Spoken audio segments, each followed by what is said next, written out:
Foi? Pessoal, ó, Pentateuco, história, composição e aspectos teológicos, nós vamos para a nossa unidade de número 3 hoje, que tem por título A Libertação do Povo de Deus. Vocês vão perceber que nós temos os 3 primeiros capítulos do livro, aqui na unidade 3, voltadas para o livro do Êxodo. Então vou até colocar aqui na lousa, ó, livro do Êxodo, e nós também vamos falar um pouco mais aí no final da aula sobre o livro de Levítico. Então a nossa aula hoje está baseada nesses 2 livros bíblicos, Êxodo e Levítico, e nós vamos começar falando de aspectos aí do livro de Êxodo. A página é a página 99, se vocês quiserem acompanhar. Gente, olha aqui por favor, ó, esse mapinha eu vou mandar para vocês no slide, mas não tem no livro. Joab, apaga lá pra gente por favor, querido. Olha só, irmãos, como nós vamos falar muito do Êxodo, da saída do povo hebreu do Egito, eu achei legal trazer esse mapa para vocês terem uma ideia. Ó, aqui está o país do Egito antigo, e aqui em cima a terra de Gósen, que a Bíblia diz que Deus fez o povo de Jacó, a descendência de Jacó, aproximadamente 70 pessoas, peregrinar de Canaã, em que eles eram um povo nômade, eles não eram dono da terra de Canaã, eles eram peregrinos. Então eles desceram para o Egito e habitaram nessa terra. Quando Deus chamou Moisés para tirar o povo, e nós vamos estudar isso, eles saem daqui, ó, do ponto 1 e descem, ó, Sucote, Piairote, Mara, que por conta das águas amargas, aí eles vêm descendo pelo deserto de Sim, passam por Refidim, até chegar aqui embaixo. Vocês conseguem ver o ponto 8 aqui? Aqui, gente, ó, ficava o Monte Sinai. Aqui é um dos pontos mais importantes da peregrinação do povo hebreu no deserto. Por quê? Depois de 3 meses de estrada, eles chegaram aqui no Monte Sinai. E aqui eles ficaram por um período, porque foi aqui que Deus começou a revelar o Pentateuco para Moisés. Foi no Monte Sinai que Deus visitou Moisés e deu a ele a lei, as revelações. Depois do Monte Sinai, ó, eles começam a subir pelo deserto. Quando eles chegam aqui, em Ezion-Geber, eles poderiam, olha só, eles poderiam ter subido e já saído em Canaã. Alguns estudiosos dizem que esse caminho aqui era um caminho de 40 dias. Quantos dias? 40 dias. Eles demoraram. Eu pergunto para vocês, é porque o caminho mudou? Ficou mais longe? Não, foi por conta das desobediências, da rebeldia, das rebeliões do povo. Então, ó, quando eles chegam em Ezion-Geber, eles sobem até Cades Barneia. E isso aqui é um detalhe importante, porque Cades Barneia traz a ideia de um lugar de consagração. Então Deus tratou muito com o povo em Cades Barneia. Depois eles passaram por Berseba, voltaram para Ezion-Geber e subiram pelo caminho de Edom, Moabe. Aí eles saem na divisa do Rio Jordão. Aí eles atravessam o Rio Jordão. Aqui nós já estamos em Josué capítulo 2. Eles atravessam o Rio Jordão e vão conquistar a primeira cidade, que é chamada de Jericó. Então aqui é um mapinha do caminho que o povo hebreu fez para sair do Egito. Nós vamos comentar alguns detalhes na aula de hoje, e alguns detalhes da peregrinação não estão no livro de Êxodo. Eu achei isso fantástico estudando essa matéria. Por quê, gente? O livro de Êxodo, como o próprio nome já dá a ideia da saída do povo do Egito, o livro de Êxodo vai se preocupar mais com a saída do Egito e os primeiros passos no deserto do que com os detalhes por onde eles passaram. Os detalhes da peregrinação não está no livro de Êxodo, está no livro de Números, que é um livro muito pouco conhecido, muito pouco estudado. Quem aqui já ouviu pregação em Números? Pouquíssimo, existe pouquíssimo. Mas o livro de Números é o livro que dá detalhes dos lugares que eles foram passando e acontecimentos em cada uma dessas etapas. E aí é matéria da aula que vem. Então vamos lá, queridos. Página 99 no livro, capítulo 1, Israel no deserto. Eu queria que você abrisse a sua Bíblia, por bondade, em Êxodo capítulo 1, versículo 7 e versículo 8. Não tem problema, Laudiné, nós vamos ler junto. Quem encontrar aí o texto, faça o favor de ler Êxodo capítulo 1, versículo 7. Antes de ler, deixa eu lembrar uma coisa aqui com vocês. Gente, lá no livro de Gênesis, o povo hebreu, qual é o povo? Foi para o Egito com quantas pessoas? Quem lembra? Aproximadamente... Boa, 70 pessoas. Os descendentes de Jacó eram 70 pessoas. Certo? Aproximadamente 400 anos depois, eles não são mais 70 pessoas. Eles são aproximadamente 3 milhões de pessoas. Cresceu ou não cresceu? Lê aí pra gente, Êxodo 1:7, por favor.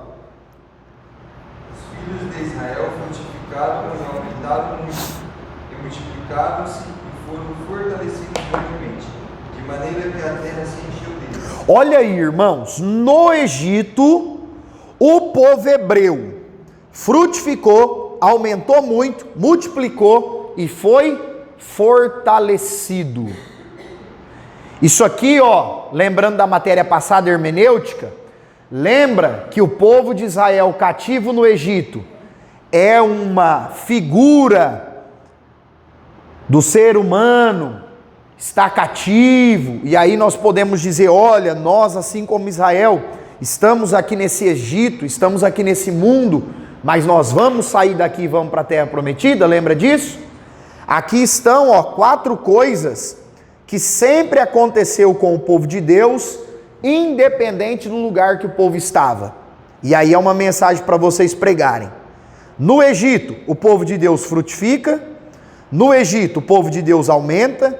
No Egito, o povo de Deus multiplica. E no Egito, o povo de Deus se fortalece. Apesar de estar no Egito. Por quê, irmãos? Porque Deus estava com eles, mesmo que eles estavam no Egito. Agora, qual é o detalhe, gente? A Bíblia diz que o povo cresceu. Agora, leia, por favor, alguém, Êxodo 1, versículo 8, que parece muito estranho isso. Levantou-se um novo rei sobre o Egito, que não conhecera a José. Olha isso, Bruno. Vamos pensar uma coisa aqui. Olha só, irmãos. Em Êxodo 1:7, o faraó provavelmente é um faraó que conhece José, porque é o período que o povo de Israel se multiplicou, cresceu. Em Êxodo 1:8, a Bíblia diz que o faraó não conhece José. E aí, irmão Haroldo, eu vou explicar uma coisa para vocês aqui agora, que é da história egípcia, não tem na Bíblia. E também não é da cultura judaica. É história dos egípcios, a história do povo do Egito. Isso aqui é muito interessante. É a história dos reis pastoris Íquizos. Que história é essa, irmãos? O Egito é uma nação, o Egito, eles são uma nação que aparecem nos achados arqueológicos desde o ano 4000 a.C. Qual é o ano? Desde o ano 4000 a.C. O Egito é uma das civilizações mais antigas, mais remotas da sociedade. Muito antiga. E o que ocorre? O governo do Egito sempre esteve na mão de um homem, de um rei, de um governante, que para eles esse governante era um deus, e eles davam a nomenclatura de faraó. Faraó não é nome, amém? Faraó é nomenclatura. Os faraós, os Ramsés, governaram o Egito por muitos anos. Qual que é a questão? Houve um período na história, alguns estudiosos falam que por volta do ano 2000 a.C., alguns pastores de rebanhos, alguns cuidadores de ovelhas, de gado, se revoltaram com o governo dos faraós e guerrearam contra eles, fizeram guerra no Egito e tomou o governo da nação. Por isso que esses pastores íquisos ficaram sendo chamados de reis. Amém? Eles não eram reis, eles eram apenas pastores de rebanhos. Mas eles tomaram o governo do Egito e ficaram sendo chamados de reis pastoris íquisos. E aí o que ocorre? Por alguns anos, esses governantes mandaram no Egito. Qual que era a grande diferença? Os faraós eram maus. Os faraós eram ruins, principalmente com estrangeiros. Os governantes egípcios não gostavam de estrangeiros. Mas nesse período que os íquisos dominaram o cetro do governo do Egito, os estrangeiros passaram a ser bem tratados, porque eles não tinham uma política de governo autoritária como os faraós. Eles tinham uma política de governo mais branda, mais calma. E talvez isso explica por que o faraó, lá de Gênesis, não matou Abraão quando Abraão mentiu para ele, lembra? A história bíblica fala que o rei do Egito quis a Sara. Abraão, ao invés de falar nada disso, ela é minha esposa, Abraão falou, ela é minha irmã. E aí Deus avisou o faraó, não toca nessa mulher aí não, que essa mulher é mulher do Abraão. E ele está com mentira, eu vou tratar com ele. Deus avisou o governante egípcio. Irmão Micael, os governantes egípcios eram tão maus, como que o governante egípcio não matou Abraão? É porque provavelmente não eram os faraós, eram um dos reis pastoris íquisos. Lembra o tanto que José foi bem tratado no Egito? Claro, depois de sofrer, depois de ser preso, isso é fato. Mas lembra que o faraó falou para ele, eu vou mudar teu nome, você não chama mais José, você chama Zafenate Paneia, salvador do mundo. E depois de mim, você é o cara que mais manda no Egito. Irmãos, onde que um faraó ia dar essa autoridade para um estrangeiro? Nunca. Então a história egípcia fala que nesse período da Bíblia, provavelmente o faraó que mandava no Egito era da dinastia dos reis pastoris íquisos. Ah, irmão Micael, então talvez isso explique por que em Gênesis capítulo 1, versículo 8, está escrito que um novo rei se levantou sobre o Egito, que não conhecia a história de José. Porque, irmãos, olha só, imagina que o faraó A morreu. Quem ia herdar o trono era o faraó B, sim ou não? Sucessor, o filho dele. Vocês acham que o filho do faraó não ia saber quem era José? O tanto que José foi um homem que ajudou o Egito?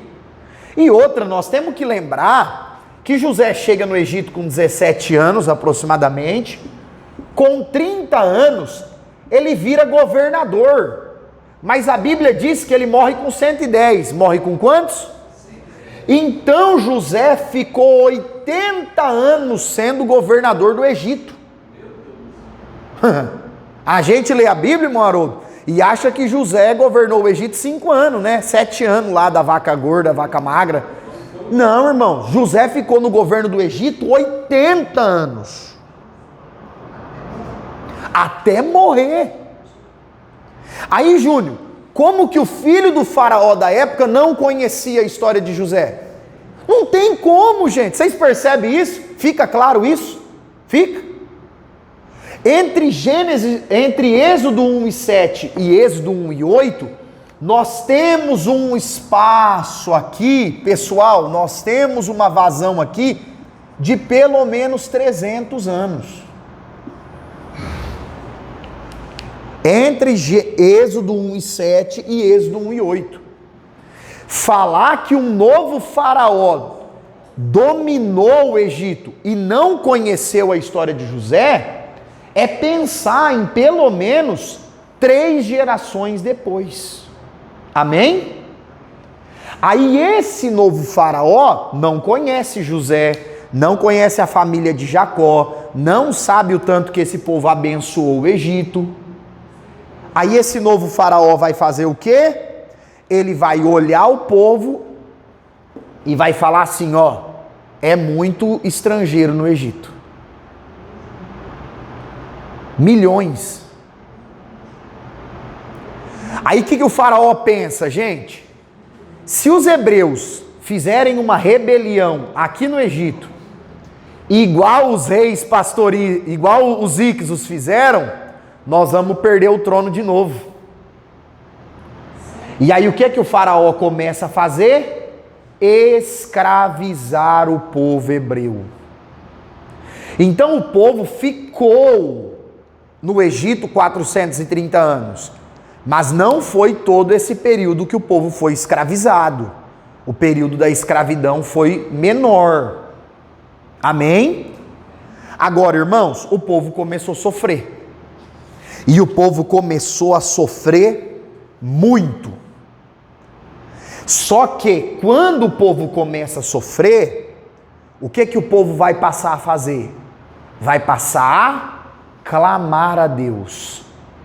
Se você ler Êxodo, capítulo 1, capítulo 2, depois capítulo 4, capítulo 5, você vai ver que o povo está clamando a Deus que Deus socorra-os. E é nesse contexto que vai nascer quem? Moisés. Foi por conta do crescimento do povo hebreu, gente, que o faraó egípcio ordenou o infanticídio dos hebreus. O que foi o infanticídio dos hebreus? Tô pensando aqui no acento, tá certo? O que é que o faraó está pensando? Nós precisamos brecar o crescimento desse povo. Por que não mata os velhos? Porque os velhos já são nossos escravos. Então não vamos matar os velhos. Os velhos assim, os adultos. Aí as mulheres, por que não mandou matar as meninas? Porque as meninas poderiam ir nascendo para serem esposas dos egípcios e escravas. E os meninos? Os meninos não, os meninos matam, porque os meninos podem virar soldado. Aí a ordem foi primeiro para as parteiras. Primeiro para quem? Chegou nas parteiras e falou o seguinte, olha, daqui para frente, todo menino hebreu que nascer, vocês matam no parto. A Bíblia diz que as parteiras temeram a Deus e não mataram as crianças. Gente, isso aqui é algo tremendo. Só um detalhe, Júnior, porque senão fico a aula toda nesse texto aqui. O nome das parteiras, irmã Juliana, aparece. O nome do faraó não aparece. O nome do faraó não aparece em Êxodo. O nome das duas parteiras aparece. A história egípcia fala que existiam quase 2.000 parteiras no Egito nesse tempo. O nome dessas duas aparece. Por quê? Porque Deus faz questão de registrar a história de quem tem compromisso com a vida e não com a morte. Então o nome delas fica registrado, é um negócio tremendo, tremendo. E aí, irmãos, Faraó tá vendo que as parteiras tá deixando os meninos viver. O que ele faz? Não tem problema. Vocês querem desobedecer a ordem? Tranquilo. Toda criança de menos de 2 anos joga no Nilo. Irmãos, um bebê de 2 anos jogado no rio sobrevive? Ou ele morre afogado, ou ele morre comido, devorado pelos animais, principalmente os crocodilos do Nilo, que são extremamente famosos na história antiga. Então, a técnica, a estratégia de Faraó, não tem como dar errado. Vai matar as crianças mesmo. Foi nesse contexto que a Joquebede engravidou. Que hora, hein? Que hora? Oi? Irmãos, olha só. Aí Êxodo vai nos apresentar um casal. Arão, não confunda com Arão, irmão de Moisés. Arão e Joquebede. Vigia, não vai cantar corinha aqui não, hein? Aí, irmãos, olha só. Arão e Joquebede, um casal de hebreus que estão vivendo no Egito, vão ter um filho. Outro detalhe interessante. Eles não dão nome para a criança. Já perceberam isso? Arão e Joquebede, depois você lê Êxodo todinho em casa. Eles não deram nome para o menino. Eles esconderam o menino por 3 meses e não deram nome. Por quê? Possivelmente, eles tinham fé que Deus podia preservar o menino. Mas, irmãos, eles não querem criar expectativas. E se esse menino for morto? E se nós perdermos o nosso filho?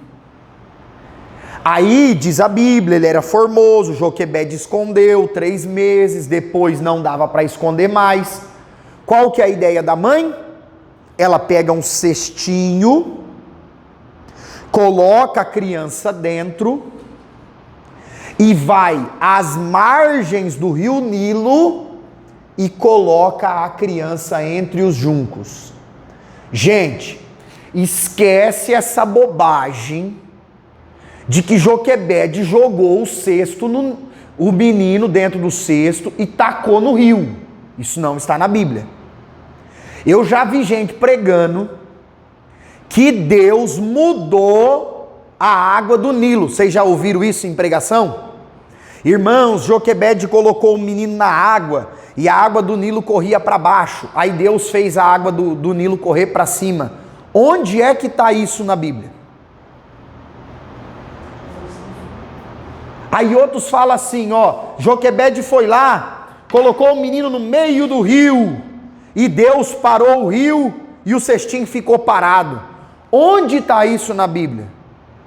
A Bíblia diz que a Joquebede colocou o cesto entre os juncos. O que eram os juncos? Eram folhagens. Você já foi no rio quando está cheio de mato na beirada, que não dá nem para entrar para pescar? Já foi? Você fala, nossa, como é que eu vou pegar uns peixinhos? Não tem nem como entrar, cheio de gravanha. É isso. A Joquebede colocou o cesto ali. Qual que é a esperança dela? Que alguém encontre a criança e salve. É por isso que Miriam, a irmã de Moisés, vai ficar de longe só observando. Irmãos, quem é que achou o cesto? A Bíblia diz, a filha de Faraó, a princesa. Se afeiçoou na criança, a Miriam está de olho, muito esperta. Ó, princesa, a senhora não é mãe, não tem leite, não tem experiência. Como é que a senhora vai cuidar de um recém-nascido? eu tenho alguém que pode cuidar dessa criança para a senhora.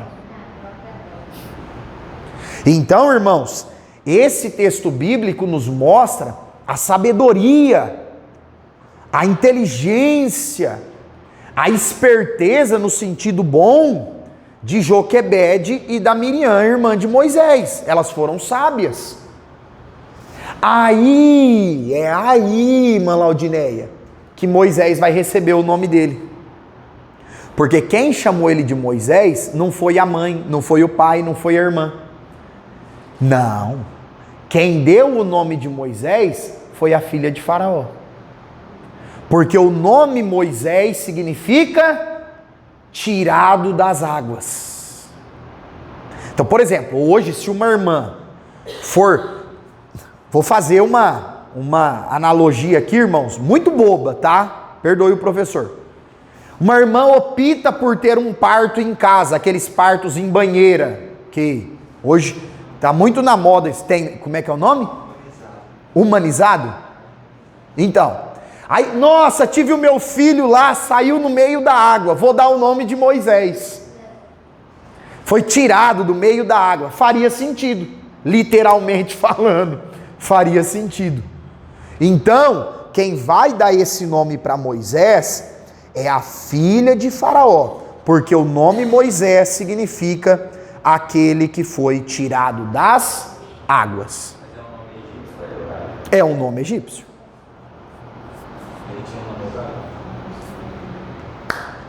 Eu acredito que não. Agora, irmãos, olha só. O Moisés, ele vai crescer. Vamos colocar aqui, Moisés. Onde é que Moisés vai crescer, gente? É lógico, 2, 3, 4 primeiros anos ele ficou com a mãe. Depois a mãe teve que devolvê-lo à princesa. Porque ele tornou-se um filho adotivo da princesa. O neto adotivo do faraó. Então Moisés vai passar os primeiros 40 anos da sua vida, aonde, gente? No palácio. Ele vai aprender toda a cultura, toda a ciência, todos os estudos que o Egito já dominava, Moisés vai aprender.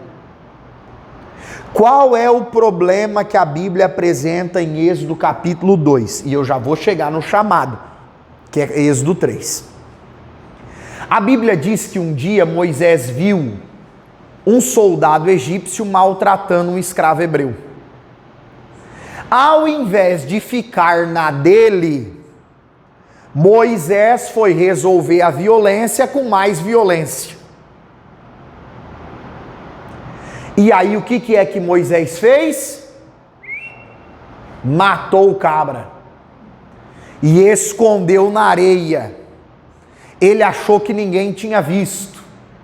No outro dia, uma discussão, a Bíblia fala ali, entre os soldados egípcios, Moisés chegou para corrigir. O que os camaradas falou para ele? Você está achando que nós não sabemos, Moisés? Que você matou um egípcio e escondeu na areia? E aí a Bíblia diz que o faraó queria matar Moisés. O que Moisés vai ter que fazer, irmãos? Fugir. E é aí que Moisés vai passar os próximos 40 anos da vida dele no deserto de Midian, pastoreando as ovelhas de Jetro ou Reuel. É o mesmo personagem. Jetro ou Reuel tornou-se o sogro de Moisés. E Moisés passou 40 anos no deserto pastoreando ovelhas. Que mudança, hein, gente? Isso aqui, ó, se a gente contextualizar, Moisés morava no Alphaville, condomínio de luxo, palácio, helicóptero, jatinho, carros importados, comendo do bom e do melhor. Aí, de repente, Moisés vai morar no pior lugar possível, porque foi para o deserto. Ele vai se alimentar, ele vai trabalhar em troca de pão para comer e água para beber e um teto para dormir. Então, socialmente falando, Moisés saiu daqui e veio para cá, socialmente falando. Agora, irmãos, havia um trabalhar de Deus, sim ou não? É só nos últimos 40 anos da vida de Moisés que ele vai viver como o libertador do povo hebreu, vai tirar o povo do Egito. Eu gosto muito de uma frase do Moody, não sei se alguém pode até já ter ouvido. Dwight Lyman Moody foi um pastor batista americano, possivelmente foi o pregador que mais ganhou almas para Jesus na América antes de Billy Graham. A história fala de pelo menos 500 milhões de almas, pelo menos 500 milhões de pessoas aceitaram a Cristo. Se ficou firme ou não é outra história, que aí é trabalho pastoral, não é trabalho do evangelista, é trabalho das igrejas. Ele foi muito importante no século passado, entre os anos 1890, ali no final, para os anos 1900, 1950 ali.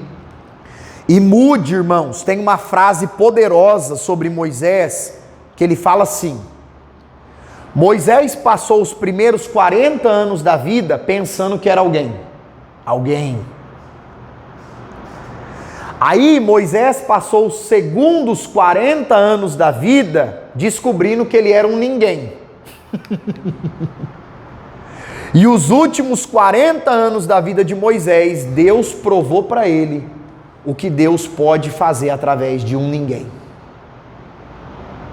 Legal. Os primeiros 40 anos Moisés acha que é poderoso. A segunda etapa, Deus mostra: Moisés, você não é nada. Nos últimos 40, Deus aparece e fala assim: vou te mostrar o que eu posso fazer através de alguém que não é nada. Vou te mostrar o quanto eu sou grande e o que eu posso fazer através de você. Então, queridos, é uma frase maravilhosa aí sobre a história de Moisés. E é aqui, Moisés já tem 80 anos. Quantos anos?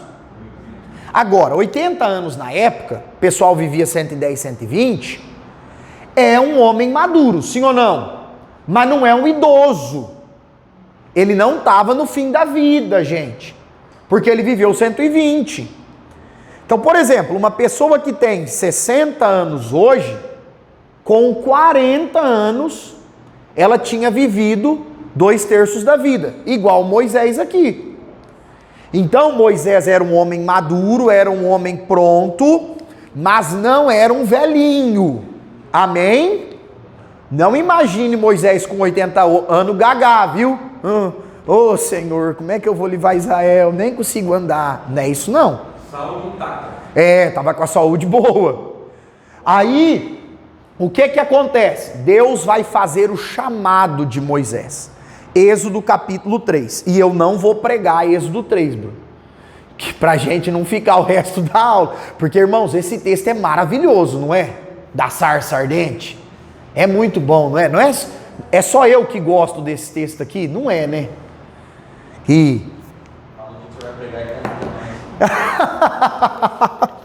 Gente, Êxodo 3 é um texto maravilhoso. A Bíblia fala que apacentava Moisés o rebanho do seu sogro Jetro no deserto de Midian, e aí uma sarça pegou fogo. Os egípcios falam que era normal arbustos pegarem fogo no deserto. Já ouviram isso? Dizem que era normal. Por quê? Muito quente e muito seco. As árvores ficavam muito secas. Então, alguns comentaristas falam que era normal uma árvore seca pegar fogo no deserto. Qual que é o mistério aqui no texto? A Bíblia fala que a sarça não se consumia. Gente, tudo que pega fogo, depois de um tempo, faz o quê? Quando você faz o churrasquinho lá, você é do apressado que quer assar no fogo e queima a carne por fora e não assa por dentro? Tem desses, né? Vigia, não faz isso não. Estraga a carne, vigia. Aí, se você espera lá uns 40 minutos, o braseiro fica bom, não fica? Mas a hora que o churrasco acaba, 2 horas depois, aí você fala assim, agora que está no ponto de assar. Aí 3 horas depois, 4 horas depois, o que acontece? Vira cinza. Você só tem o trabalho de limpar a churrasqueira, porque não tem mais nada ali, só cinza. Era o que acontecia com as sarças. Pegava fogo, mas algumas horas depois, evaporava. Qual que é o mistério? A sarça não se consumia, era um fogo intenso. Aí a Bíblia diz que Moisés olhou, viu aquilo, e para mim isso aqui é fantástico. Versículo 3. Moisés fala assim: agora me virarei para lá e verei essa grande visão. Ô Joabe, se ele já viu a sarça, se ele já detectou que a sarça não se consome, como é que ele fala que vai virar para lá só agora? Vocês conseguem perceber que a sarça, ela possivelmente não estava na frente de Moisés. A sarça pegou fogo atrás dele. Mas está no texto que ele olhou. Quando ele olha, ele se interessa por aquilo que é sobrenatural que está acontecendo. É só depois que ele se interessa e se vira para contemplar a visão que Deus vai falar com ele no meio da sarça. Se Moisés tivesse visto a sarça pegar fogo e tivesse ido embora, provavelmente Deus tinha escolhido outro libertador para tirar Israel do Egito. O que Moisés está fazendo quando ele vê que a sarça não se consome e diz: agora me virarei para lá e verei a visão? Ele está dizendo assim: eu quero saber o que esse negócio sobrenatural significa. O que Moisés está fazendo? Ele está se envolvendo com algo sobrenatural. E é só depois de se envolver que Deus vai chamar ele pelo nome e vai dizer que quer que ele livre Israel, o povo hebreu, do Egito. O que eu entendo? Que à medida que Moisés se interessa pela visão, Deus vai chamar ele para aquela missão. Às vezes nós queremos participar de missões de Deus, daquilo que Deus quer fazer através de nós, mas nós não queremos nos envolver com aquilo que Deus está mostrando, com aquilo que Deus está fazendo. E se eu e você não tiver essa sensibilidade, agora me virarei para lá e vou me envolver com isso, com o que Deus já está fazendo, se nós não nos dispormos, nós não vamos ouvir a voz de Deus nos chamando. Amém? Aí Moisés se vira, contempla a visão, aí Deus aparece através da voz ali e fala o quê? Moisés, Moisés. Irmãos, vocês conseguem entender que Moisés foi educado no Egito? Amém? No Egito, Moisés aprendeu que haviam vários deuses, sim ou não? Moisés ainda não sabe quem é o Deus que está falando com ele. Ele ainda não sabe. Mas quando esse Deus chama Moisés pelo nome, eu tenho certeza que a alma de Moisés tremeu. Por quê, irmãos? Porque quando Deus chamou ele pelo nome, Deus estava dizendo assim, ó, ei, eu sei a tua história. Então quando Deus chamou ele tinha 80 anos. 80 anos? 80 anos do ministério. E quando Deus chamou ele pelo nome, Deus está dizendo assim, ó, eu sei quem é você. Eu sei que você nasceu em um período que menino não podia nascer. Eu sei que você era para estar morto. Eu sei que você foi criado pela filha de Faraó. Eu sei que você cresceu no Egito. Eu sei que você não sabe quem eu sou, mas eu sei quem você é. Quando Deus está chamando Moisés pelo nome, Deus está mostrando para Moisés que conhece a história dele inteirinha. Eu sei que você matou o camarada e fugiu do faraó. É por isso, irmãos, que Moisés responde assim para esse Deus: eis-me aqui. Que o Senhor quer comigo? Aí Deus vai falar para Moisés quem ele é. Eu, Moisés, sou o Deus de Abraão, de Isaac e de Jacó. O que Deus está falando? Moisés, sabe os primeiros anos da tua vida, que você passou lá na casa da tua mãe, e ela contou histórias para você, de Abraão, Isaac e Jacó, e te disse que apesar de estar no Egito, você é um hebreu de sangue? Pois é, eu sou esse Deus.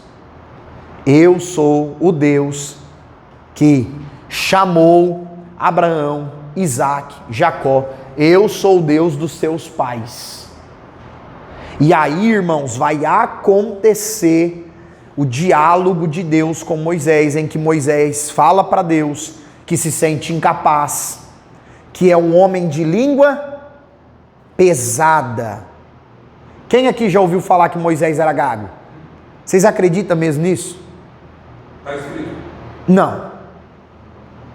O que está escrito na Bíblia é que Moisés fala para Deus que ele é um homem de língua pesada.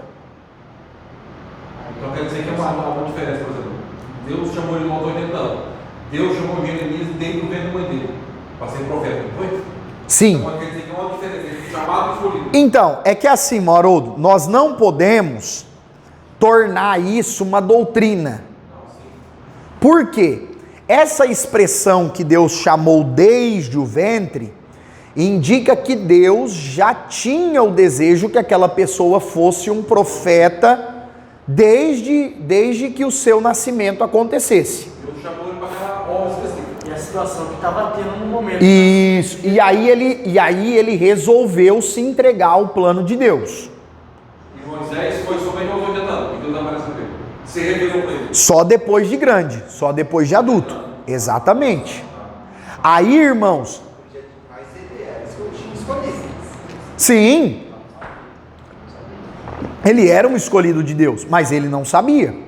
Agora, ele também poderia rejeitar o chamado. Mas Deus pensa muito. Aí tem as consequências, igual Jonas.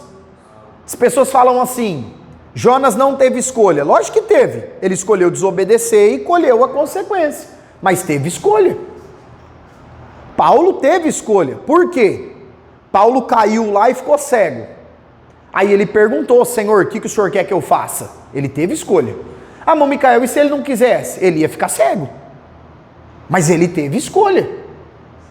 Esse negócio de que Deus impõe que a pessoa trabalhe é muito mais uma ideia equivocada de que Deus é refém do ser humano do que de que não, a pessoa nasceu para isso, Deus vai fazer a pessoa fazer isso. Irmãos, a obra de Deus é de Deus e Deus conta com o ser humano, mas ele não precisa, ele não depende. Se eu não quiser fazer, Deus tem milhões para fazer. Se você não quiser fazer, Deus vai usar milhões aí para fazer. Porque Deus, irmão, Deus deixou de salvar uma pessoa porque eu não preguei. Ele vai usar outro. E se não tiver gente, ele pode usar até bicho, igual ele fez lá, com a jumenta do Balaão, né?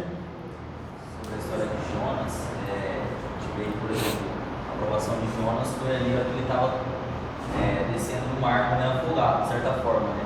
Muitos falam que foi o peixe, mas no capítulo 2 da oração dele, a impressão é que a aprovação dele foi ele está se afogando. Sim. E é nesse momento que Jonas clama a Deus, mas se Jonas, de certa forma, não clama, eu acho que hoje a gente ia pregar sobre um Jonas que foi chamado E morreu.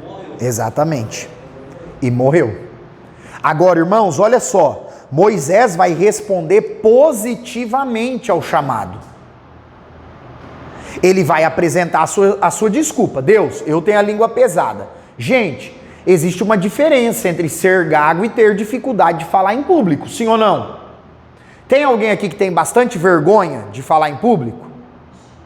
Essa língua pesada poderia ser, ele era duro nas palavras? Duro nas palavras, alguém vergonhoso, alguém que não conseguia assim falar bem diante de um rei, Porque Deus falou para ele, você vai lá falar com o faraó, tá?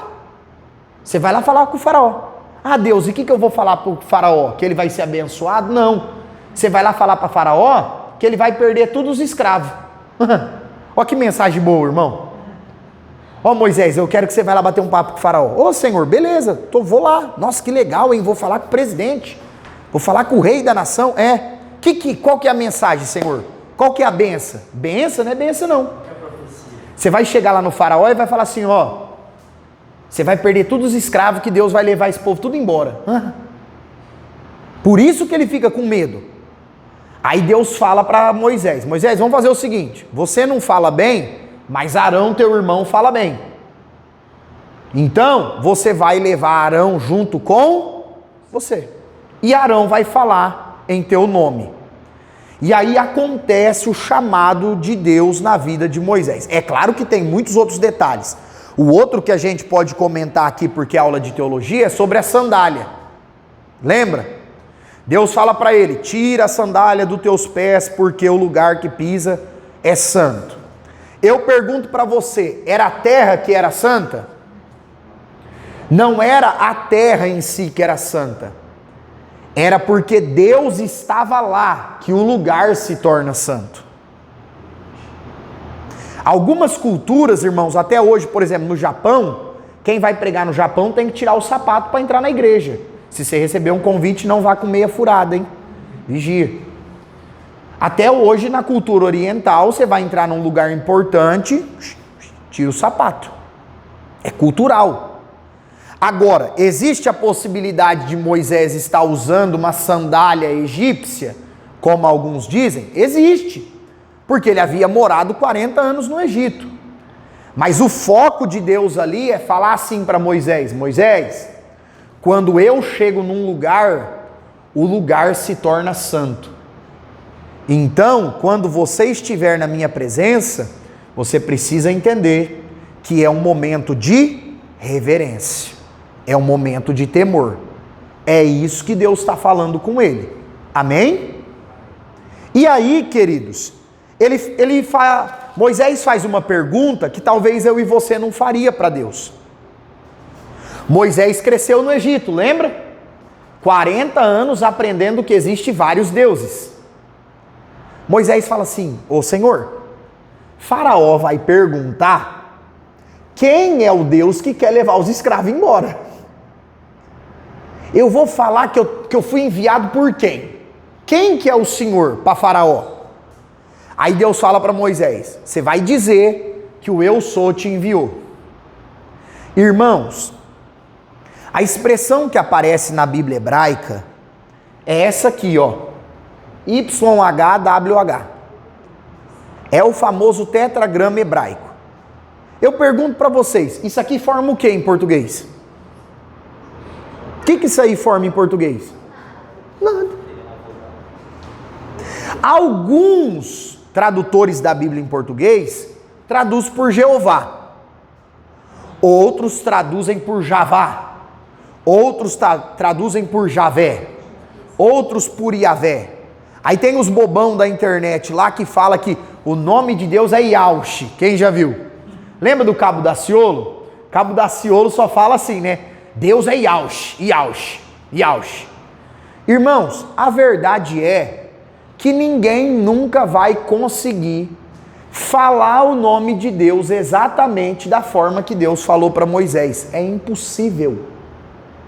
É impossível. Talvez no céu nós vamos descobrir. Mas o que foi traduzido na expressão eu sou, Deus falou para Moisés, o eu sou te enviou. No hebraico, só a título de curiosidade aí, Erier e Asher Erier. Eu sou o que sou.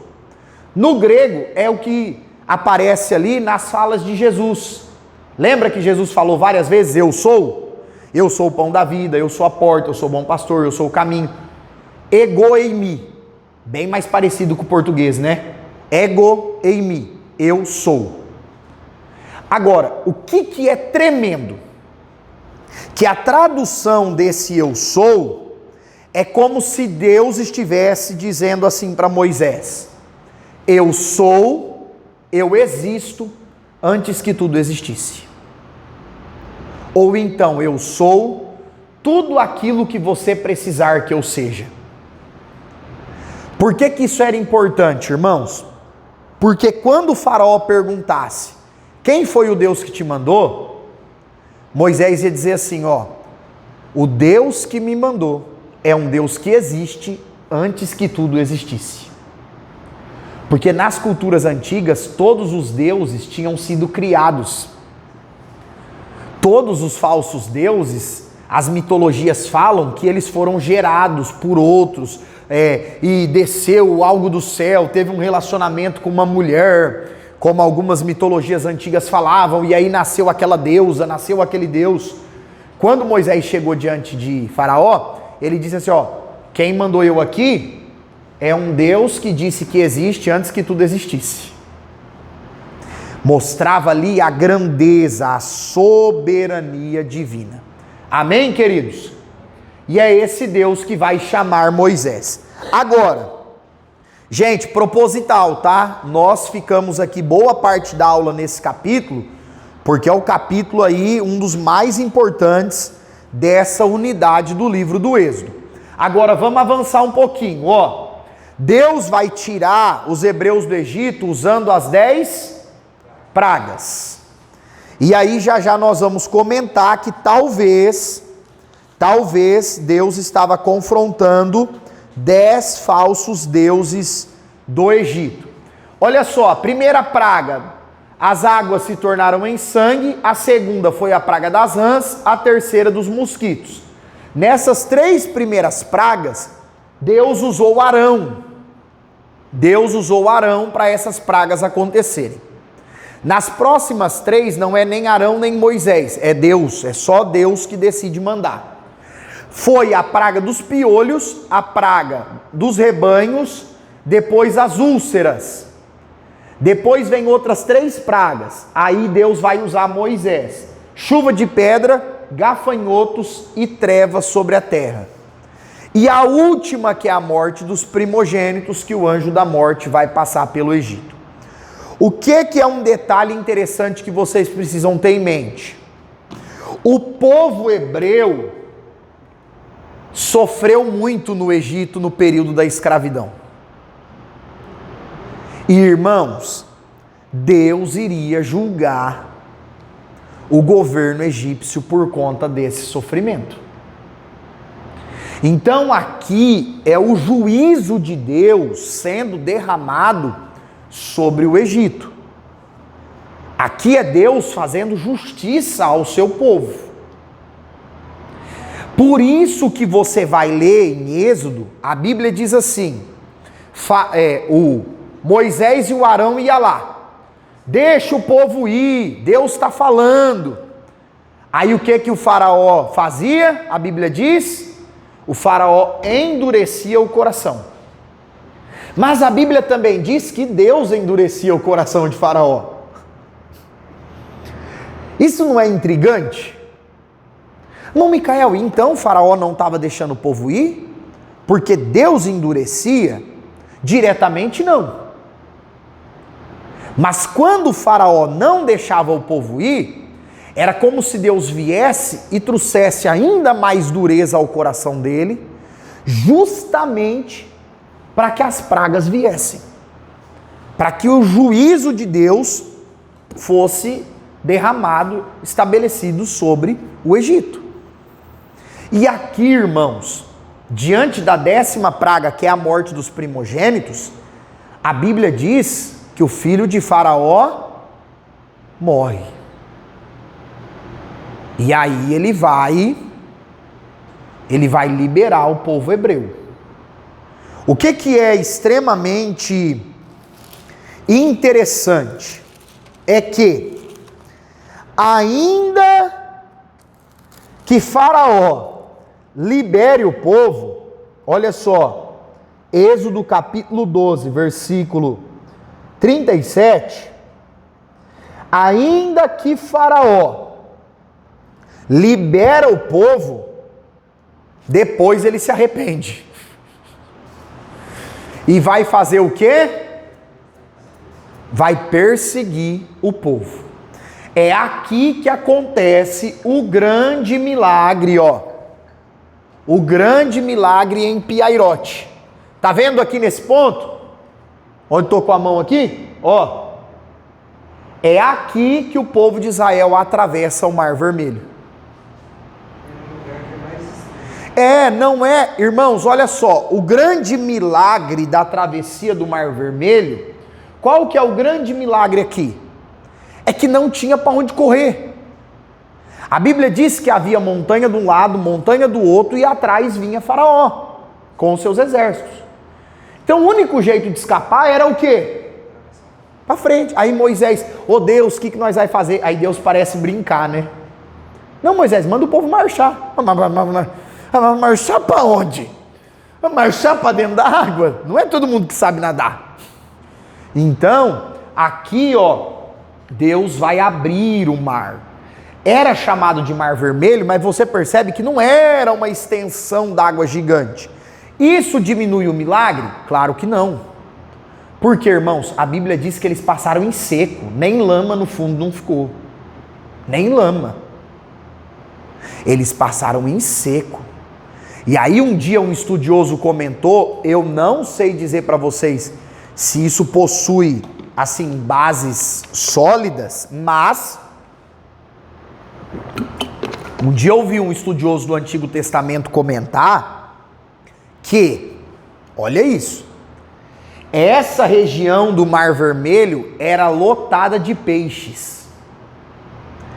E aí esse camarada disse que quando o povo hebreu passou, isso está na Bíblia, Deus fez uma parede nas águas, dos dois lados.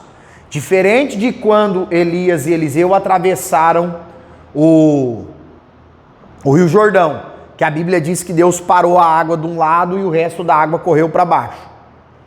Aqui, Deus parou as águas dos dois lados. E aí esse estudioso do Antigo Testamento disse que o povo hebreu passando via os peixes nadando na água. É como se o povo estivesse passando no meio de um aquário. O que tornaria a cena ainda mais linda, né? Tornaria a cena ainda mais linda. Agora, se isso é uma verdade absoluta ou não, aí só Deus sabe. Você já foi Não. Que é aquele ponto que num determinado período do dia fica um caminho no meio do mar. O povo chama lá de caminho de Moisés, não é, irmã Laudineia? E lá na frente dessa coisa eu fui no mar abre. Aí eu fui numa excursão assim, a mulher falou assim, você vai ver o mar abrir?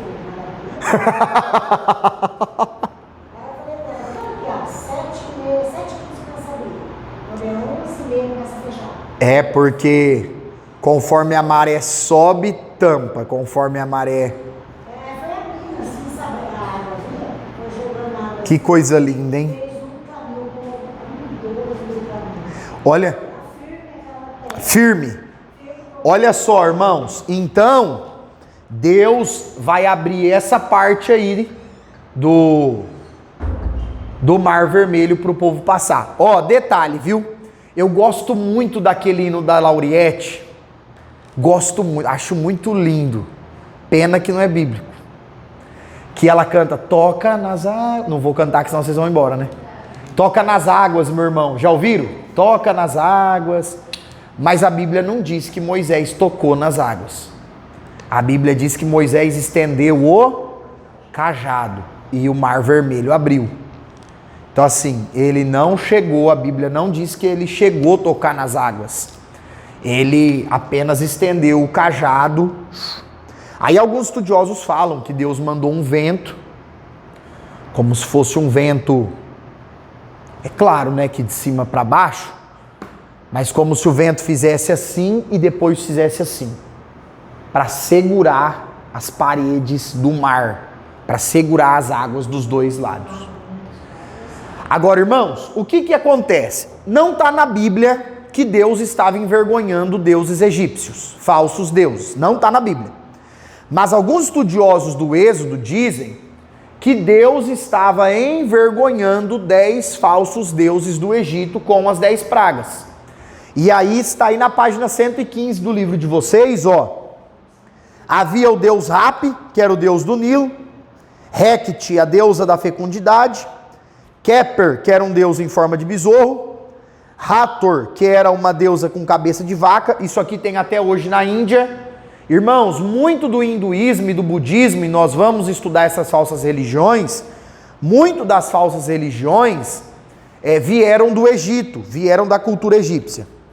Depois Nut, que era deus do céu e protetor dos mortos, Amon, rei dos deuses e protetor dos faraós, Ísis, que era rainha dos deuses, representada com chifres de vaca na cabeça, Serápia, que era o protetor contra os gafanhotos, o deus Ra, que é um dos mais famosos dos deuses egípcios, que era a personificação do sol, e eles diziam que era o pai da humanidade, e depois Tauret, que era a deusa da maternidade e tinha o poder sobre as crianças, e aí Deus foi lá e feriu os primogênitos. Então assim, nós não podemos afirmar que é bíblico que Deus envergonhou os falsos deuses egípcios nas 10 pragas. Mas existe essa possibilidade. Amém? Existe essa possibilidade. Agora, irmãos, dos capítulos 19 até o capítulo 24 de Êxodo, o que é que você vai perceber? Que o assunto muda. É como se o assunto saísse da peregrinação, da saída do Egito, e o assunto entrasse agora no tratado de Deus com Israel. Deus vai deixar claro para Moisés e para o povo que Deus livrou eles do Egito porque Deus tinha o propósito de fazer desse povo os seus representantes na terra. Então a aliança que Deus fez com Abraão, que Deus fez com Israel depois que saiu do Egito, não era que só eles seriam salvos, igual algumas pessoas falam equivocadamente. A salvação sempre foi para todos. A aliança de Deus com Abraão e com Israel não era no quesito apenas de salvação, e sim que esse povo seria os representantes de Deus na terra. Quando alguém olhasse para a nação de Israel, eles iam dizer: esse é o povo eleito de Deus. Esse é o povo que representa a lei de Deus. Era isso que Deus estava estabelecendo. E aí, Deus vai falar com Moisés, lá no Monte Sinai. Deus vai chamá-lo para um momento particular e vai trazer a Moisés a revelação do tabernáculo, que nós vamos ver no próximo slide. Até aqui tudo bem, irmãos? Amém? Dúvidas, perguntas, comentários? Sim. Como é que é interessante que quando eu me converti, eu achava que Jesus e Moisés eram da mesma época. Do mesmo período. Por causa do anticristo. Aí. E realmente, quando Jesus nasce, o governo romano ali, o Herodes, estabelece a morte de todas as crianças de 2 anos para baixo. Assim como aconteceu com Moisés. Agora, irmãos, o que nós vamos ver na continuidade do Êxodo? Deus vai dar a lei para Moisés e Moisés vai trazer a lei para o povo. Por que o povo precisava de uma lei? Porque o povo era, gente, espiritualmente, como um bebê recém-nascido. Esse povo ficou 430 anos no Egito, aprendendo as leis do Egito, os costumes do Egito, a religião do Egito. Como que esse povo ia entrar, Bruno, na terra que mana leite e mel, e ia ser um povo temente a Deus? Não tinha jeito. É como se você saísse do Brasil, migrasse para outro país e chegasse lá sem conhecer nada, sem saber nada das leis do país. O que vai acontecer? vai preso. Não vai nem ficar perdido, Júnior, vai ir preso. Quer ver um exemplo? Eu nunca tinha ouvido falar sobre isso. Aí uma pessoa da família foi morar lá nos Estados Unidos um tempo. Aí estava levando dipirona. Dipirona. Falaram para ela, você vai ser presa lá no aeroporto. Porque não pode levar. Dipirona. Gente, dipirona no Brasil é água. Dipirona e Dorflex, o brasileiro toma para qualquer coisa. Qualquer negócio que dá. Se tiver vacina, tá tomando. É. Agora, não pode. O povo hebreu estava saindo do Egito, ia entrar na terra dos cananeus, que era um povo terrivelmente, povo idólatra, um povo cheio de sincretismo religioso. Como é que esse povo ia herdar essa terra e viver no temor do Senhor? Era impossível. Aí Deus visita Moisés e fala, Moisés, eu vou te dar um manual, uma lei, mandamentos, preceitos, como me servir, como me adorar, como viver, o que comer, o que não comer, como manter a higiene, como manter a pureza, livro de Levítico. E aí você vai ensinar tudo isso aqui para o povo. E o povo vai ensinar para os filhos, e os filhos dos filhos, os filhos dos filhos dos filhos, para que vocês vivam bem na terra.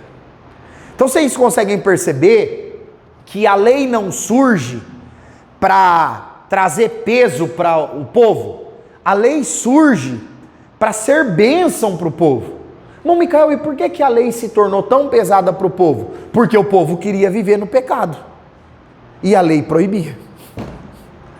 O povo queria ir lá para a idolatria. E a lei proibia.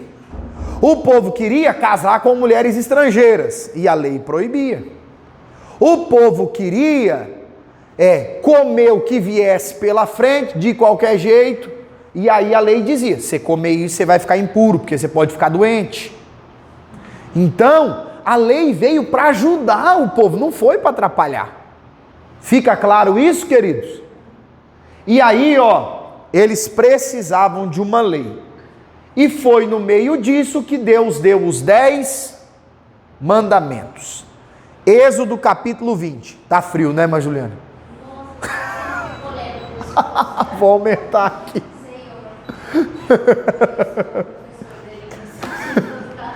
Irmãos, olha só. Será que aqui eu acho que é no meio, não é que o vento pega menos? Pega muito vento aí, irmão Haroldo? Tá? Então tá, vamos aumentar ali. É que às vezes, como ele tá reto, eu acho que o vento tá indo bem aí para trás, para onde vocês estão. Irmãos, olha só. Deus vai trazer os mandamentos para Moisés. Os 10 mandamentos são os principais, porque diz a Bíblia que Deus escreveu lá nas tábuas de pedra os 10 mandamentos. Os 4 primeiros mandamentos são chamados de mandamentos verticais. Mandamentos o quê?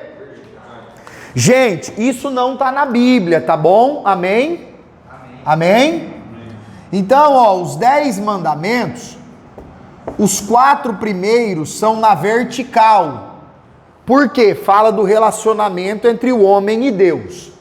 Os outros 6 são os mandamentos na horizontal, que vai falar do relacionamento dos seres humanos. Os 4 primeiros: não terás outros deuses, não fará imagem de escultura, não tomar o nome de Deus em vão e lembrar do dia de sábado, do dia do descanso. Os outros 6: honrar o pai e a mãe, não matar, não adulterar, não furtar, não dizer falso testemunho e não cobiçar. Aí alguém fala assim, mas tem um monte de mandamento que não está nos 10 mandamentos. Não está de forma direta, mas está de forma indireta. Quer ver um exemplo? Não tomar o nome de Deus em vão. Se eu for um falso crente, o que eu estou fazendo com o nome de Deus? Tomando em vão. Se quando eu oro eu não tenho fé que Deus está me ouvindo, o que eu estou fazendo com o nome de Deus? Tomando o nome de Deus em vão. Ah, irmão, a Bíblia proíbe fazer imagem de escultura. Ok, está proibindo a idolatria. Não posso adorar uma imagem. Mas e se eu colocar uma pessoa, um objetivo de vida, acima de Deus na minha vida? O que eu estou fazendo? Estou quebrando esse mandamento, do mesmo jeito. Então tem muita coisa, irmãos, que a Bíblia não proíbe diretamente, mas que está englobada nos 10 mandamentos. Quer ver um exemplo disso? Ó, não adulterar e não cobiçar. Aí o camarada fala assim, então pode fornicar. Então o casal de solteiros podem ter relações, porque a Bíblia não diz não fornicarás. Mas irmãos, a cobiça e o adultério são pecados de ordem que pode envolver a ordem sexual, assim como o relacionamento íntimo entre solteiros. Então, apesar de não ter o mandamento ali literalmente escrito, está dentro dos outros. Irmão, a Bíblia não fala que eu não posso dar uns socos na cara de outro quando eu estou nervoso. Tá, mas não matarás. E se acertar um muito forte, derrubar a pessoa morrer? Não tem um mandamento, não socarás a cara do tribuloso. Não tem esse mandamento. Mas tem o não matarás. É igual a lei hoje em dia, né? Isso aí é as ramificações. Exato. É como se aqui fosse as árvores e depois tem os galhos em volta deles. E aí, irmãos, o irmão Júnior falou que a lei civil hoje no direito é assim. Ontem lá na turma, nós temos um irmão lá que tem o estudo do direito, e ele comentou o quê? O direito natural, que são as leis básicas da sociedade, a maioria das constituições dos países é pautada no direito natural. E o que é o direito natural? Os mandamentos. Os mandamentos da Bíblia. Irmão, a Bíblia não fala, por exemplo, essas coisas são polêmicas. Mas, por exemplo, o aborto. Não tem nenhum versículo na Bíblia que fala para não abortar, mas tem o não matarás. Vai tirar a vida de uma pessoa sem que ela decidiu morrer. Então, queridos, os 10 mandamentos eram um norte para que o povo vivesse bem, para que o povo respeitasse tanto a Deus e respeitasse uns aos outros. Amém? Aí vamos avançar, ó. Por quê? Aí no capítulo 3, vai aí para a página, por favor. Aqui. Capítulo 3. Vai para a página aí, por favor, 135, gente. E eu vou mandar um vídeo para vocês lá no grupo. Assistam, por favor, sobre o tabernáculo. Pessoal, o assunto do tabernáculo é extremamente importante em Êxodo, porque ele vai do capítulo 20 até o 31.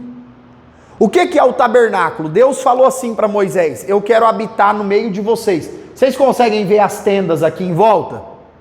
Deus falou assim para Moisés: quando vocês acamparem, vocês levantam as tendas, que é as casas de vocês.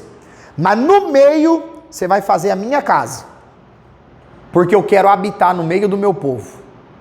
Irmãos, foi Deus quem ordenou a construção do tabernáculo. Então, o que ocorre? Deus ditou para Moisés quantos metros tinha que ter, de comprimento, de largura, de altura, e tem aí na página 135 do livro de vocês essas especificações. Existia esse véu em volta, e eu vou falar só um mistério do véu aí, Joab, da cortina que ficava em volta. O que acontece, pessoal? A cortina provavelmente media 2,25, 2,50 de altura. Tinha algum israelita dessa altura? Não. Golias e os seus irmãos eram exceção. Não era normal pessoas dessa altura. E o que acontecia?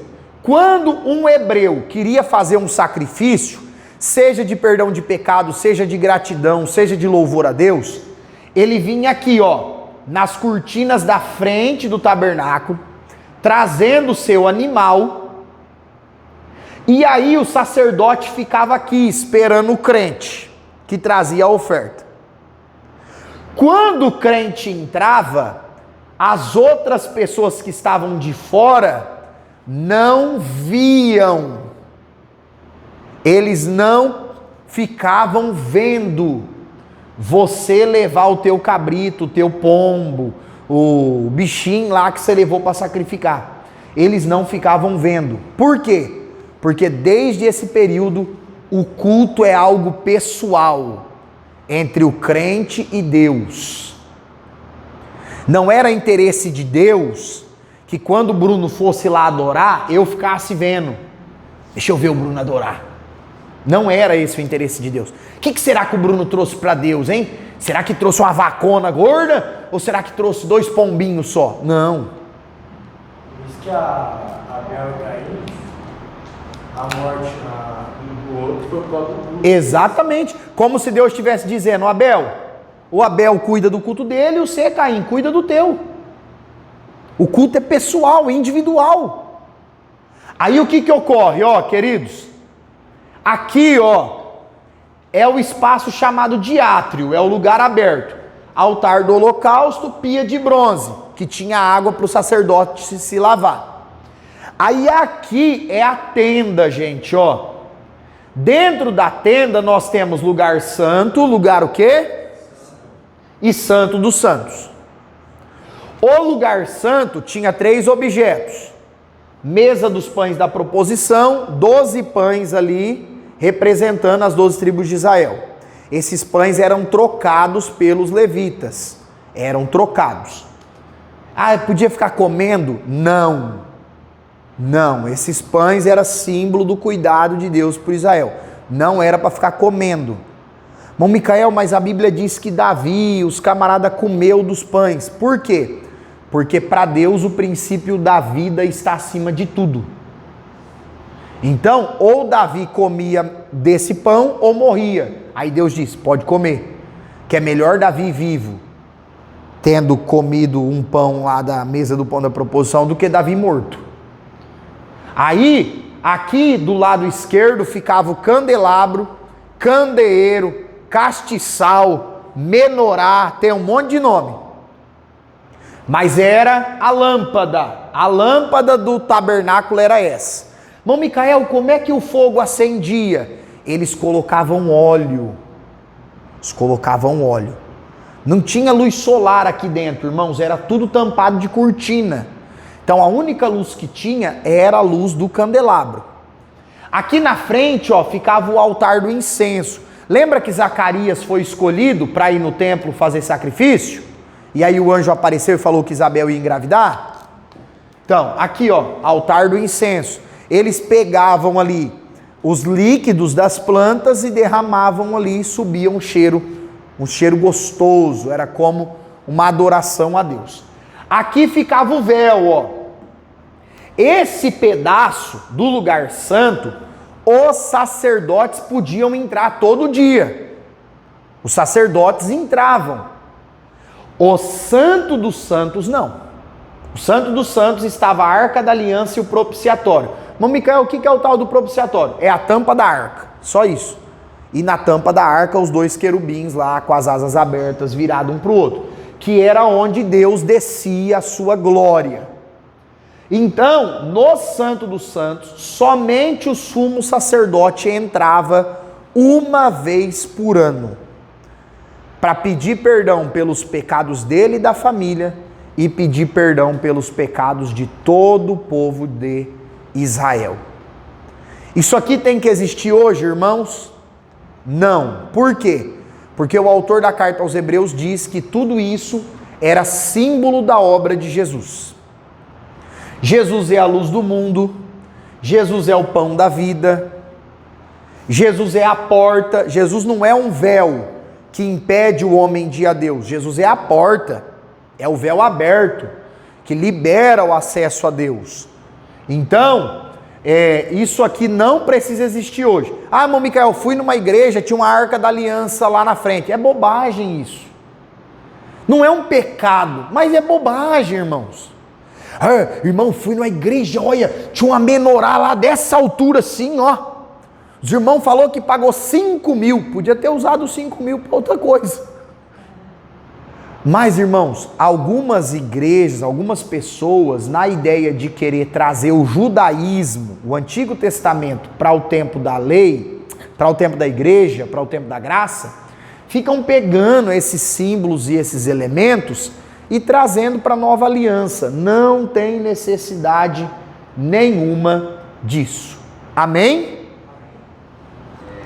Eu cheguei a ler o texto inteiro e não achei nada, mas já vi ele pregando, falando que quando entrava o sacerdote no Santo tinha uma corda amarrada no milho. Uma corda amarrada no cinto do sacerdote e um monte de campainha em volta da cintura. Quem já ouviu isso? Aí sabe o que é pior, Joabe? O povo bota a culpa no coitado do Flávio Joséfo. Flávio Joséfo foi um historiador judeu muito importante. Tudo que as pessoas querem colocar de história judaica, eles falam que é de Flávio Joséfo. Aí às vezes você pega os livros de Flávio Joséfo, lê, Flávio Joséfo nunca falou aquilo.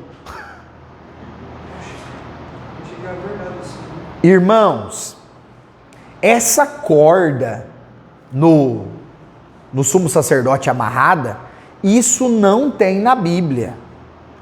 E muitos rabinos judeus abominam essa ideia. Não existia isso. Por que surgiu essa ideia de que o sumo sacerdote amarrava uma corda? Patrocínio, se patrocinar, nós mostra, senão não. Por que o sumo sacerdote surgiu essa ideia de que ele usava uma corda e as campainhas? Porque a lei dizia que o camarada tinha que se santificar, se separar para entrar no Santo dos Santos. Porque senão ele poderia ser morto. Aí diziam assim, como é que vai tirar o sumo sacerdote de lá de dentro se ele está morto? Aí pega a corda e arrasta.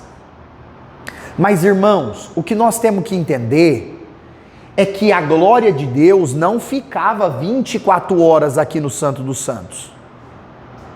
Não era um negócio assim, ó, que você estava passando lá no meio do arraial, nossa, olha lá a glória em cima do Santo dos Santos. Aí você voltava, nossa, olha lá. Não. A glória de Deus só descia ali quando o sumo sacerdote fazia sacrifícios a Deus ali. Então, se morresse um sumo sacerdote, eles poderiam retirar, mas não tem na Bíblia nenhum caso. Tinha um que podia ter morrido, né, que era Eli. Se teve um sumo sacerdote na Bíblia que correu o risco de morrer lá dentro, foi Eli, e ele não morreu assim. Morreu caindo da cadeira. Para mim, Eli é um dos camaradas mais hipócritas da Bíblia, que ele não tem coragem de corrigir os filhos. Mas a hora que a notícia ruim chega, ele fica tão assustado que cai da cadeira e morre. Hipocrisia pura, né? Ele já tinha perdido os filhos fazia tempo. Era só questão de aguardar para que os filhos, infelizmente, tivessem o final que tiveram. Então, queridos, essa aqui é uma imagem. Em Israel hoje, quem sabe um dia antes de Jesus voltar, Deus nos dê essa graça de ir lá conhecer Israel. E aí, por mais que a gente sabe que muitos lugares não são exatamente, mas tem muita coisa legal, com certeza, existe em Israel hoje, eu vou mandar o vídeo para vocês, assistam e depois comente lá no grupo. Existe em Israel hoje a réplica de tamanho real disso. A réplica do tabernáculo, com o tamanho real, o tamanho descrito na Bíblia. É muito legal, vale a pena vocês assistirem o vídeo. Vou mandar depois da aula lá para vocês. Amém, queridos? Bom, Micael, você falou do sumo sacerdote, do sacerdote. Já já a gente vai ver aqui sobre eles, sobre a roupa deles. Olha só, capítulo 4, livro de Levítico, sacrifício ao Deus misericordioso. Irmãos, olha só, O livro de Levítico, ele é um livro de desafio interpretativo. Por quê? Quem já leu o Levítico inteiro sabe. Tem muita coisa de sangue, muita coisa de doença, muita coisa assim, ó. Se você fizer isso, vai ficar impuro, fica 7 dias fora do arraial. Se você recebeu isso e recebeu essa cura, você tem que ir lá no sacerdote mostrar a enfermidade para ele. Se você comer esse alimento, você vai ficar impuro. Se a mulher teve filho, 40 dias ela é impura. Essas questões são questões das leis cerimoniais descritas no livro de Levítico. Agora, detalhe. Apesar de ser um livro difícil de interpretar, o livro de Levítico, ele é extremamente teológico. Vale a pena se anotar que não tem aí no livro, ó, aí na página 145, que está escrito o capítulo de Levítico, você anota assim, ó, 100 vezes no Novo Testamento. O livro de Levítico é mencionado pelo menos 100 vezes no Novo Testamento. Por exemplo, irmãos, como é que você faz uma interpretação correta da passagem da mulher do fluxo de sangue, irmão Haroldo, sem conhecer o livro de Levítico? Não tem jeito. Não tem como. Ah, irmão Micael, eu li a história dos 10 leprosos. Por que só um teve que ir lá no sacerdote? Que obrigação que o leproso curado tinha de ir no sacerdote? Porque o sacerdote fazia o papel de médico na época. Era o sacerdote que pegava a colher e raspava a pele do leproso para descobrir se era só uma infecção de pele ou se era uma lepra de verdade. Na casa também? Na casa também. Irmãos, olha só, o livro de Levítico diz assim: aparecia uma mancha na pele da pessoa. Por exemplo, você já levou, tem alguém aqui que é alérgico a inseto, picada de pernilongo, essas coisas? Quem é alérgico, quando o pernilongo pica, coça. Aí geralmente é mais criança. A criança vai lá e coça. O que acontece? Dá uma ferida. Às vezes a ferida fica funda. Eu lembro quando eu ia no sítio que eu era criança, nossa, semana depois era terrível, porque eu coçava, a ferida chegava a sair sangue da pele. Aí o que acontece? O israelita estava lá, nossa, e agora? Será que eu estou leproso?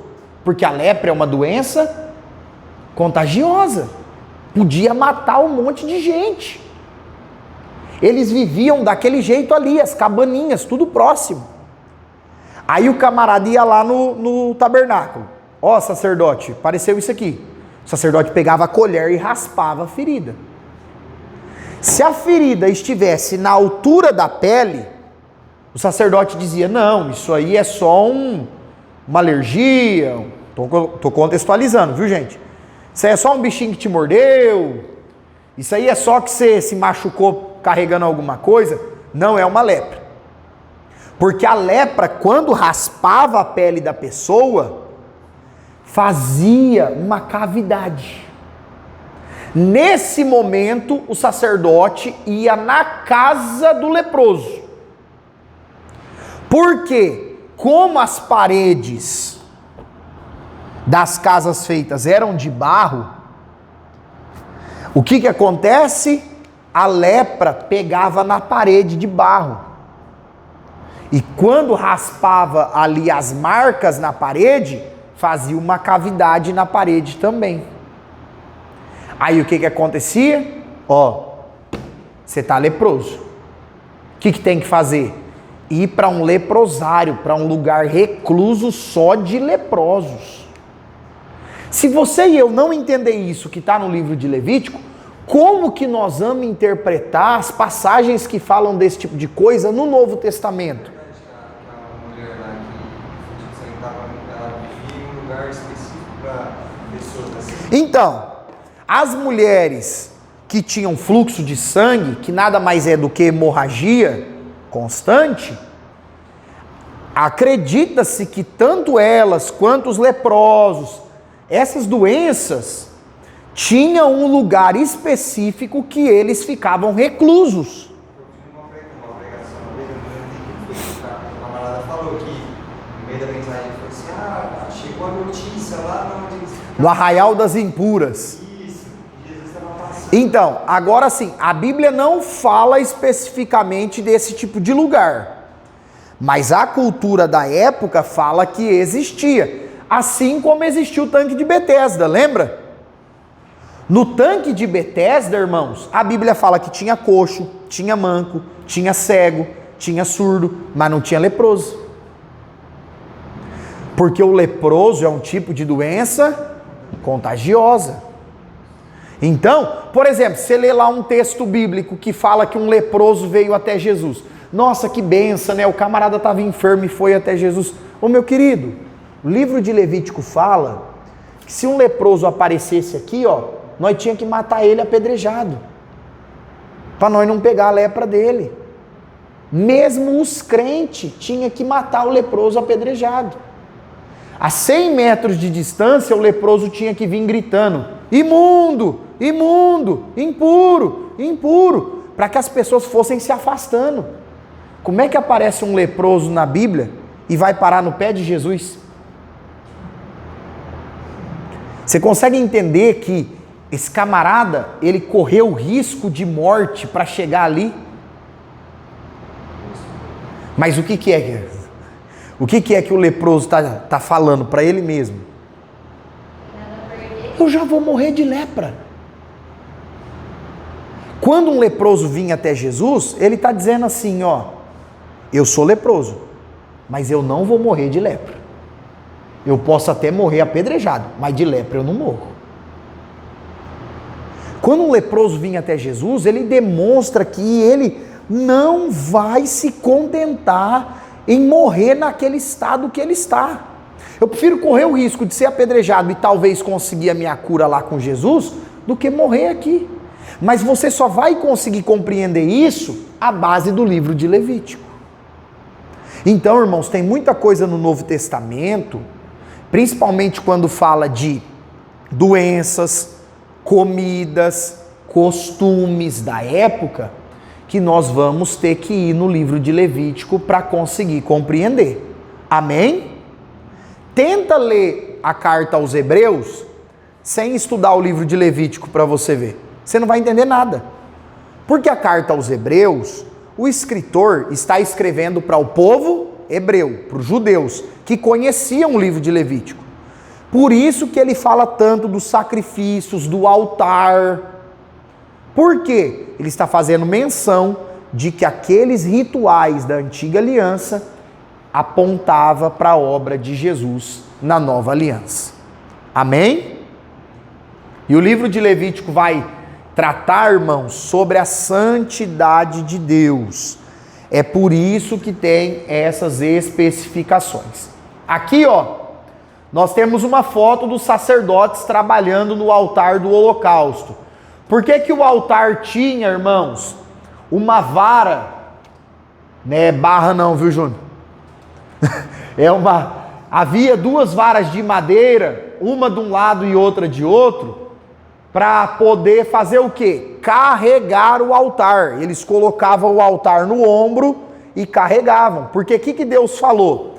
Quando a nuvem se mover, e aí nós vamos estudar na aula que vem, livro de Números, quando a nuvem mover, é porque eu quero que vocês continuem andando. E aí vocês vão desmontar o tabernáculo e vão montar de novo aonde eu mandar vocês pararem a peregrinação. Então, irmãos, o altar tinha os 4 pontos, as 4 pontas, e o sacerdote derramava o sangue do animal nas pontas do altar e queimava o animal. Se você parar para olhar assim, parece uma churrasqueirona, sim ou não? Eles colocavam lenha, na parte baixa, e tinha que tirar a cinza todo dia tirava a cinza, colocava mais lenha. Tirava a cinza, colocava mais lenha. Aqui em cima tinha tipo de uma grelha que o animal era colocado e era sacrificado.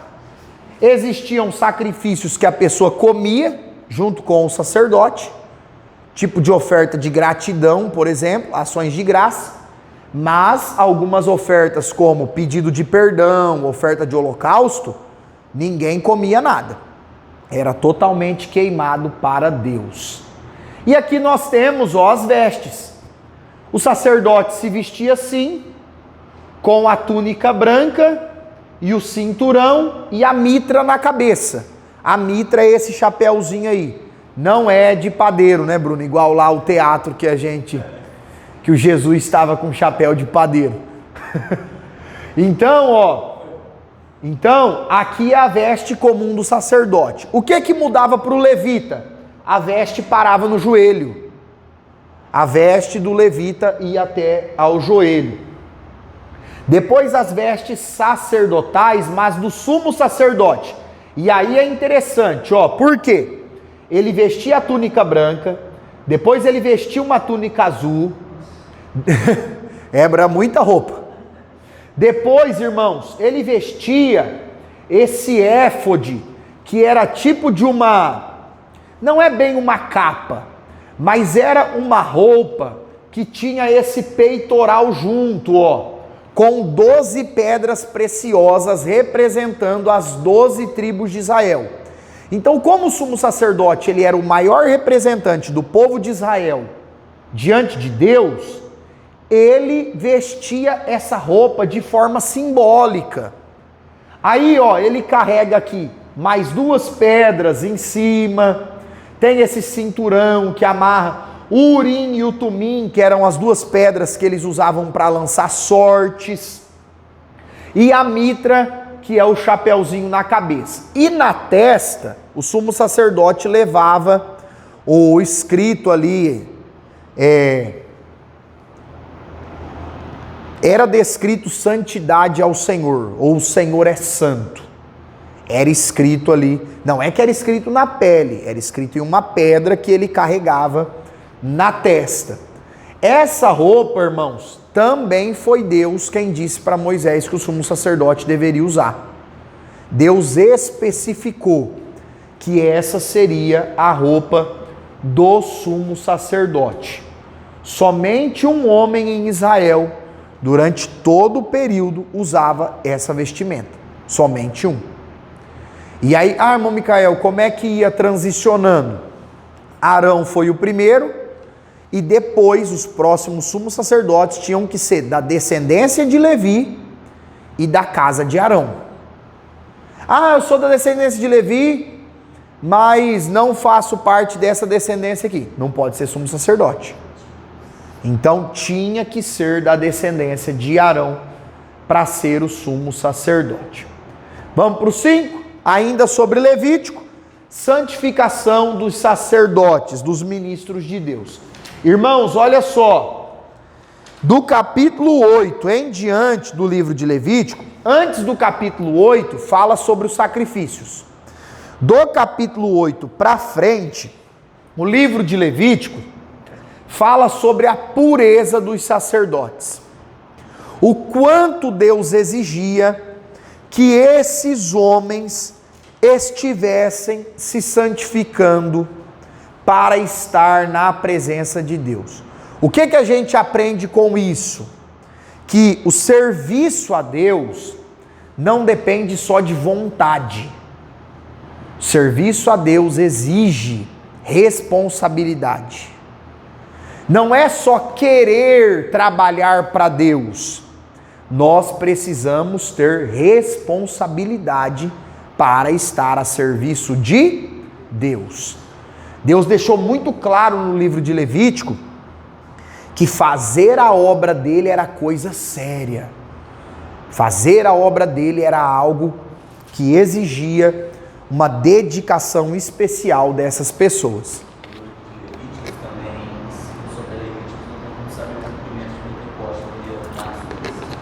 Perfeito, irmão Joab. E aí está aqui, ó, no nosso último ponto da aula. Irmãos, o livro de Levítico expressa quando Deus estabeleceu que o povo deveria celebrar todos os anos as 3 festas. A festa da Páscoa já aparece em Êxodo, lembra?